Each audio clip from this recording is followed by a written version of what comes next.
श्रद्धा कपूर के अलावा ये चीज कोई दूसरा नेपो किड नहीं करा सकता कि उनके कारण लोग किसी आउटसाइडर को ट्रोल करें कि तुम ज्यादा क्रेडिट लेने की कोशिश मत करो, हम मूवी श्रद्धा को देखने के लिए ही जा रहे हैं। तो इस वक्त फैंस के बीच लड़ाई हो रही है कि स्त्री 2 की सक्सेस के पीछे कौन है। कोई बोल रहा है कि हम तो श्रद्धा को देखने के लिए ही जा रहे हैं थिएटर, तो कोई बोल रहा है कि उनके सीन्स बहुत कम थे तो बाकी लोगों को भी क्रेडिट मिलना चाहिए। जो चीजें होती रहती है फैंस के बीच। पर इस मूवी के कुछ एक्टर्स ने ऐसे इंटरव्यूज दे दिए जो कि जल्दी एक्टर्स नहीं बोलते अपने को स्टार्स के बारे में, और ये चीजें बहुत ही अनप्रोफेशनल लग रही हैं। दूसरी मूवी से कंपटीशन करना समझ में आता है, बट अपनी मूवी जो कि अच्छी खासी हिट हो रही है उसमें भी प्रॉब्लम होना कि हमें उतना क्रेडिट नहीं मिल रहा। जैसे कि अपार शक्ति खुराना ने कहा कि ये जो बातें चल रही है कि शी गेन्ड मोर पॉपुलैरिटी, ये बस एक पीआर गेम है। कोई एक्टिंग अच्छी करता है, कोई डांस अच्छा करता है, कोई दिखता अच्छा है और कोई पीआर अच्छा करता है। Do you also feel that the entire right now what is happening on social media के ये जो थोड़ा सा हो गया है basically giving credits only to Shraddha Kapoor and forgetting the other star cast, maybe the fan following वैसी भी है basically, you know, because she's become very famous on social media.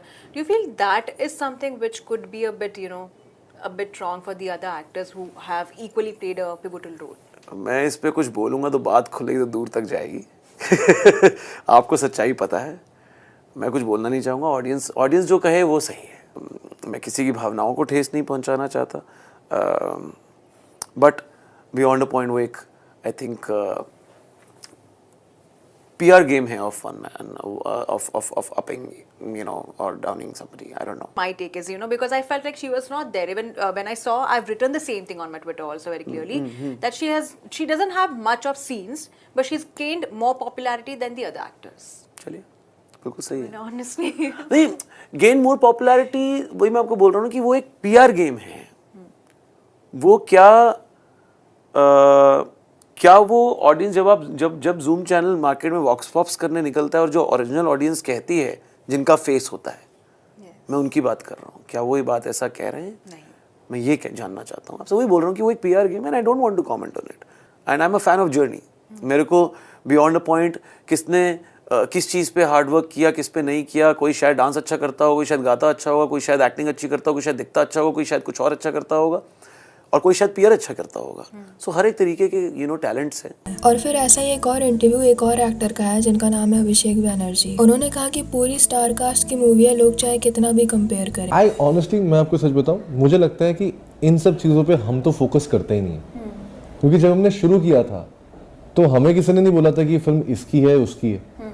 जब हम साइन करने जाते हैं तो हमें नहीं बताया जाता कि ये फिल्म, तो अगर आपने खुद ही देखा होगा, बहुत बार लोगों ने बोला कि जना की एंट्री पे लोग सबसे ज़्यादा तालियां बजाते हैं। कौन, मतलब उस तरह से देखा जाए तो इतने बड़े स्टार्स के बीच में क्या है जना?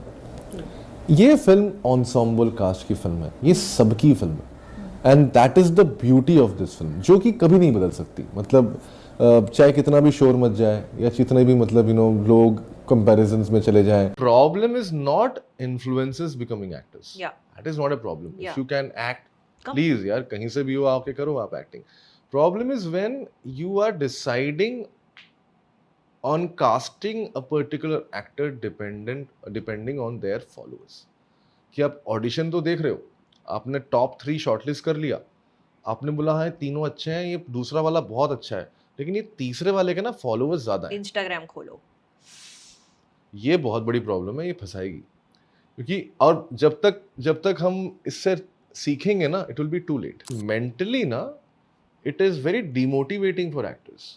Somebody who is trained, somebody who is well, you know, good craft control है, उतना सब कुछ करने के बाद अगर उसको बोल रहे हो या तुम रील बनाओ या तुम सोशली रेलेवेंट रहो, फोटोज अच्छी डालो, अच्छी डालनी चाहिए, ऐसा भी नहीं तुम फोन से खींच के डालो, फोटोग्राफर चाहिए, लाइट चाहिए, बैकड्रॉप चाहिए। That's like you know, that's like being a performer for a different medium altogether। वैसे तो ये बात सच है कि एक मूवी को बनाने के लिए बहुत सारे लोगों की मेहनत लगती है। एक्टर्स से लेकर मेकअप आर्टिस्ट से लेकर जो सेट तैयार करते हैं, तो सबकी वजह से एक मूवी बन पाती है। पर मूवी को चलाने के लिए कोई ऐसा चाहिए होता है जिसका फेस वैल्यू हो, क्योंकि फिर चाहे कितनी भी अच्छी मूवी होगी, लोग देखने ही नहीं जाएंगे। 12th फेल जब OTT में आ गई तब लोग रिग्रेट कर रहे थे कि हम इसे देखने थिएटर क्यों नहीं गए, पर अगर उससे कोई बड़ा नाम जुड़ा होता तो पहले ही अटेंशन मिल जाती मूवी को। इसीलिए कोशिश रहती है कि मूवी में कोई बड़ा चेहरा हो जिसे देखने के लिए लोग आए, और इस मूवी में वो चेहरा श्रद्धा है, इसमें कोई डाउट नहीं है। कुछ लोग कह रहे हैं कि उनका रोल कम है बाकी लोगों से, बाकी लोगों ने भी मेहनत की है। तो देखो रोल कितना है बात इसकी नहीं होती, रोल क्या है, लोग मूवी को किसकी मूवी बोल रहे हैं, किसको देखने के लिए जा रहे हैं, ये मैटर करता है। जैसे RRR में आलिया का छोटा सा रोल था और उन्होंने उस मूवी को खुद भी प्रमोट करना बंद कर दिया था क्योंकि उनके सीन्स काटे गए थे, पर इस तरह के आर्टिकल्स छापे जा रहे थे। Alia Bhatt movie RRR won golden globe award, everyone is talking about Alia Bhatt. जबकि लोग जब इस मूवी के बारे में बात कर रहे थे तो आलिया भट्ट का रोल लास्ट चीज थी। तो इसको बोलते हैं PR। यहाँ पर आलिया एक बड़ा नाम है और साउथ में एक छोटा सा रोल दे दिया। हर जगह वो प्रमोशन में नहीं जा रही, उतनी अटेंशन नहीं मिल रही, ये चीज देखी नहीं जा रही थी। बट यहाँ पर केस बिल्कुल उल्टा है, ये श्रद्धा कपूर की मूवी है शुरू से। एंड जो लोग बोल रहे हैं कि श्रद्धा कपूर नेपो किड है इसलिए ये सब हो रहा है, वो भी गलत है। श्रद्धा के नेपोटिज्म में आलिया, जानवी, अनन्या जैसे लोगों के नेपोटिज्म में बहुत फर्क है। आलिया भट्ट के डैड का खुद का प्रोडक्शन हाउस है, मतलब बड़े बड़े कनेक्शन है उनके। बाकी स्टार किड्स भी आपने देखा होगा पार्टीज में जाते हैं, पेपराजीज उन्हें कवर करते रहते हैं, जो कि उनके PR का पार्ट है। उनके पेरेंट्स ने बना कर रखे हैं इतने कनेक्शन, एंड श्रद्धा की फैमिली भी इसी लाइन में है। पर ऐसा देखकर नहीं लगता कि उनके उतने ज्यादा कनेक्शंस हैं। उनके डैड शक्ति कपूर कब से काम नहीं कर रहे हैं, ज्यादा दिखते भी नहीं है, और वो जो स्टिंग ऑपरेशन हुआ था उसके बाद तो और ज्यादा। तो श्रद्धा को जो भी मिल रहा है अपनी मेहनत से मिल रहा है। ऐसा कोई डायरेक्टर या प्रोड्यूसर नहीं है जो उन्हें अपनी बेटी की तरह ट्रीट करता हो जैसे बाकी स्टार किड्स के पास है। ऐसे समझो कि किसी ऑफिस में कोई एम्प्लॉय ज्यादा सगा होता है बॉस का और कोई बस अपने काम से काम रखता है। तो जो काम से काम रखता है उसकी भी सुनी जाएगी, बट प्रायोरिटी तो उसे ही दी जाएगी ना जो सगा है। वही डिफरेंस है इन लोगों के पेरेंट्स में। श्रद्धा को एंट्री तो मिल गई बट कभी स्पेशल ट्रीटमेंट नहीं मिला। जैसे विकी कौशल ने एक पॉडकास्ट में बोला था कि उनके डैड स्टंट मैन थे शायद, एंड लोग कमेंट में डिसअपॉइंट हो रहे थे कि हमने तो आपको आउटसाइडर समझा था। पर बॉलीवुड से कोई भी छोटा मोटा कनेक्शन होने का मतलब ये नहीं होता है कि बड़े प्रोड्यूसर्स और एक्टर्स के बच्चों की तरह सबको ट्रीटमेंट मिलता होगा। उन्होंने भी ऑडिशंस दिए हैं, स्ट्रगल किया है। ऑल्सो श्रद्धा को 3 बड़े प्रोडक्शन हाउस ने ब्लैक लिस्ट में डाला है, Dharma production, Yash Raj production and Excel entertainment. इससे उनके पास और भी कम अपॉर्चुनिटीज बचती हैं, और ऐसा भी लगता है कि वो खुद भी काफी इंट्रोवर्ट है और बस अपने काम से काम रखने वालों में से है। लाइक उन्हें मीडिया बहुत ज्यादा कवर करे, उन्हें ये चीज खुद भी नहीं पसंद। एक बार इसी रीजन से पेपराजीज ने उन्हें खुद ही बैन कर दिया था। एंड सेलिब्रिटी पार्टीज में भी वो नहीं दिखती, जिसमें मोस्टली लोग सिर्फ इसलिए जाते हैं ताकि प्रोड्यूसर्स का ध्यान जाए उन पर श्रद्धा कभी इन चीजों में नहीं पड़ती। मे बी वो सोचती हो कि मूवी अच्छी आएगी तो अपने आप ही ध्यान जाएगा। ऑल्सो वो कॉफी विद करण में भी सिर्फ आशिकी 2 के टाइम ही आई थी, उसके बाद बाकी सेलेब्स कई बार आ चुके बट वो नहीं, which is a good thing, क्योंकि वहाँ पर करण जौहर बस कुछ ना कुछ मुंह से कंट्रोवर्शियल निकलवाने की कोशिश करते हैं और तो कोई ढंग की बात नहीं होती उस शो पर। कुछ लोगों को लगता है कि वो जो मीम पेजेस को रिप्लाई करती हैं, बिना मेकअप के पोस्ट कर देती हैं, वो सब उनके PR का हिस्सा है। वेल पहले तो ऐसा कोई सेलेब नहीं है जिसका कोई PR ना हो। कुछ लोग तो अपनी पूरी पर्सनैलिटी ही चेंज कर चुके हैं PR के लिए। तो अगर श्रद्धा भी इस तरह से कनेक्टेड रहना चाह रही है अपनी ऑडियंस के साथ, रेदर देन अपने आगे पीछे कैमरामैन लगवाना या फिर रोड पटांग चीजें बोलकर कंट्रोवर्सी करना, तो इसमें बुराई ही क्या है। Only thing I don't like about her PR is जब वो खुद को मिडिल क्लास पोर्ट्रे करने की कोशिश करती हैं, जबकि रियलिटी कुछ और ही है। और ये चीज आजकल ट्रेंड में है नेपो किड्स के बीच। बट ये दोगलापन अच्छा नहीं लगता जब आप ब्रांडेड कपड़े पहन रहे हो, बैग्स खरीद रहे हो और बता रहे हो कि हम कैसे एक गरीब वेंडर से बार्गेनिंग करते हैं। ये कोई अचीवमेंट थोड़ी है। तो इस चीज के बारे में सभी के PR को सोचना चाहिए कि ऐसी बातें अच्छी नहीं लगती। किसी ने ये जो को स्टार इंटरव्यू दे रहे हैं इसका रीजन बताया कि जो लीड एक्टर्स होते हैं वो फिल्म रिलीज होने के बाद इंटरव्यू नहीं देते, प्रमोशन के टाइम पर ही देते हैं, और जो साइड एक्टर्स होते हैं उन्हें प्रमोशन के टाइम उतना अटेंशन नहीं मिलता। तो वो फोर्स करते हैं अपनी PR टीम को कि उनके लिए न्यूज़पेपर आर्टिकल्स, पॉडकास्ट या फिर इंटरव्यूज अरेंज करें। तो अब उन्हें पता है कि उन्हें कोई रील वर्दी स्टेटमेंट देना है, मतलब थोड़ी कंट्रोवर्शियल बात जो रील पर फेमस हो जाए, ताकि उस पर व्यूज आए और PR टीम के लिए और इंटरव्यूज अरेंज करवाना ईजी हो जाए। ये क्लिप भी वायरल हो रही है जिसमें मूवी डायरेक्टर श्रद्धा के साथ प्रमोशन कर रहे हैं और कोई भी एक्टर नहीं है साथ में। वैसे एक बात तो माननी पड़ेगी कि आशिकी 2 के बाद we all have special place in our heart for Shraddha, और उन्होंने वो फेम आज 10 साल बाद तक मेंटेन करके रखा है, बिना कोई कंट्रोवर्सी किए, बिना कोई डम स्टेटमेंट दिए, सिर्फ अपने काम के बल पर। 2020 में भी जब सारे स्टार किड्स ट्रोल हो रहे थे तब श्रद्धा को कोई कुछ नहीं कह रहा था, क्योंकि कुछ था ही नहीं कहने को। रोस्ट होने के लिए भी तो अजीब हरकतें करनी पड़ती हैं। And Rajkummar Rao no doubt बहुत अच्छे एक्टर हैं from the very beginning, but इस मूवी में जिसको फेस वैल्यू के लिए रखा गया है वो सिर्फ और सिर्फ श्रद्धा कपूर है। वैसे आपको क्या लगता है इस बारे में कमेंट सेक्शन में जरूर बताना। वीडियो अच्छी लगी हो तो लाइक करना और ऐसी और वीडियोस के लिए विचार को सब्सक्राइब कर देना।